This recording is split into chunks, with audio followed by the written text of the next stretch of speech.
доста краток. Во секој случај законот е за поздравување, нели? Добро е кога сакаме да дефинираме каде ќе градиме индустрија Г1, односно индустрија која загадува, тука се и рудниците, тука и енергијата, да бидеме внимателни.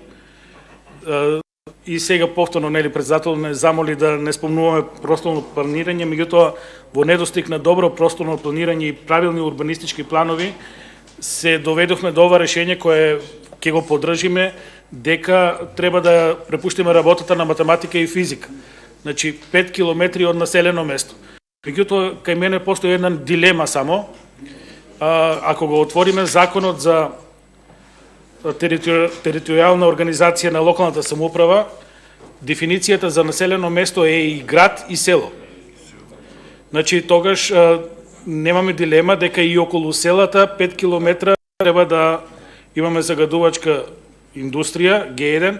Тоа е поприлично рестриктивно, затоа што, нели, пример, сега го гледам случајот со Радовиш, има 37 села и сега кој ќе ги направите тие концентрични кругови од 37 кругот 5 километри е поприлично скусување на просторот, меѓутоа се сложуваме дека треба да ја насочиме оваа индустрија на места каде што тоа ќе може. Тука може да ни се јави проблем со енергетиката и рударството, меѓутоа дефинитивно не сакаме и тие да бидат во близина на населени места, тогаш сме јасно на тоа што го предлага предлагачите.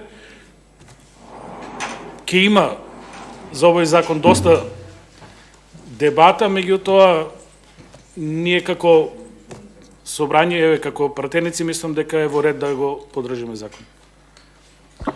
Благодарам. Бидејќи никој друг не